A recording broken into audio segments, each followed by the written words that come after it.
The great war of Kurukshetra was over. An age had ended, and among those who had witnessed it all was Maharishi Vyasa. He had seen the rise of kings, the burden of vows, friendships tested, families divided, dharma challenged at every step. He had seen the terrible cost of war. Vyasa knew that these events were far more than just a story. They were lessons for all generations to come. It could not be allowed to fade into silence.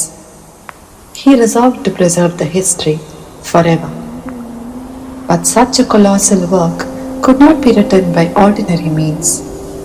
At that moment, Lord Brahma appeared before the sage.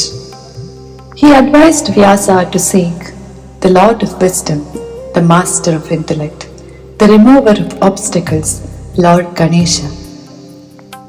Lord Ganesha agreed to become the scribe, but on one condition. "You must dictate without a pause," he said. Vyasa smiled and replied, "You must understand every verse before writing it. One would compose, the other would comprehend." Whenever Vyasa needed time to shape the next part of the epic, he would speak verses so profound that even the Lord paused to contemplate. Thus was born the Mahabharata, not merely a tale of war, but a mirror of humanity itself, a great epic that would echo through time. Before Krishna walked the earth, before the Pandavas and Kauravas were born,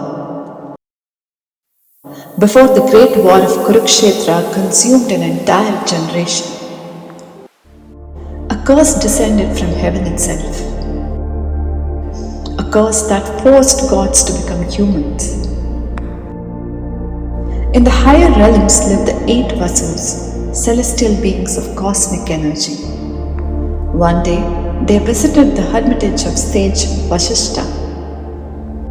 There they saw the divine celestial cow capable of granting abundance and prosperity, Nandini.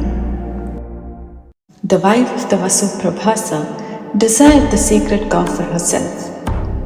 Desire became obsession and blinded judgment. Prabhasa convinced the other Vasus to help him. Under the silence of the night, they committed an act unworthy of heaven. But nothing escapes the eyes of a sage. He saw the truth. The Vasus had stolen Nandini. Enraged, he cursed the Vasus. "Drunk on pride, you have forgotten the laws of dharma. I curse you all to be born on earth as mortals." The Vasus begged for mercy.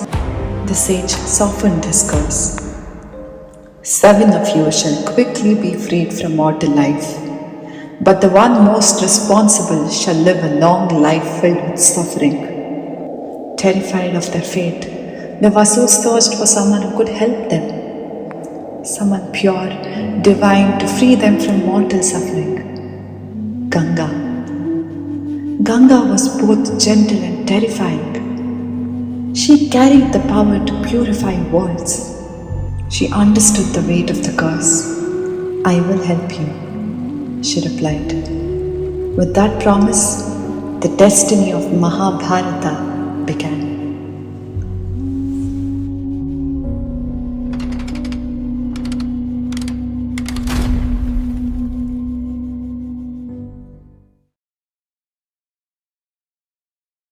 In the age of the Kuru, King Shantanu ruled the kingdom of Hastinapura. One day, while hunting near the banks of the Ganga, his gaze fell upon a woman unlike he had ever seen. Her presence was serene, her beauty extraordinary. She was Ganga. Captivated by her, Shantanu asked her to become his wife. She agreed and placed a condition. Whatever she did, he must never question her. The day he broke that promise, she would leave him forever. Shantanu accepted, and so they were married. In time, a son was born to them. The kingdom rejoiced. But Ganga carried the infant to the river and consigned him to its waters. Shantanu was overcome with grief, yet he remembered the vow he had made. Then another son was born. Once again, the king watched in silence, unable to understand, unable to intervene. The years passed. 7 times he endured the grief of a father, remained bound by his promise. With every child, the king's sorrow deepened. Then the 8th child was born. As Ganga once again made her way towards the river, Shantanu could bear it no longer. For the first time, he questioned her actions. She revealed the truth, the curse of the 8 Vasus. The first 7 had been freed from their mortal existence, but the 8th bore the greater share of the curse. His destiny was different. He would live the life that fate had ordained for him. The promise was broken. Ganga prepared to depart with the child. She gave Shantanu her assurance. When the time was right, she would return the child to his father. The king stood upon the river bank, watching as she disappeared from his life. In her arms, the child, Devavrata. The world would remember him by the name he had not yet earned, Bhishma.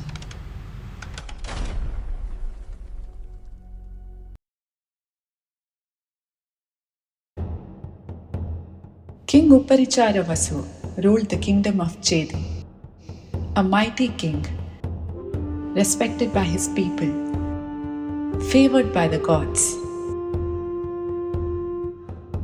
One day, while away from his queen Girika, his thoughts turned to her. Desire arose within him. To send his seed to the queen, it was placed in a leaf and carried through the skies by a bird. On the way, it was attacked by another bird. The leaf slipped and fell into the Yamuna river. A fish gobbled it. That fish was a celestial Apsara named Adrika, cursed to spend her life in the form of a fish. A few months later, fishermen cast their nets into the river. Among their catch was a fish unlike any they had ever seen.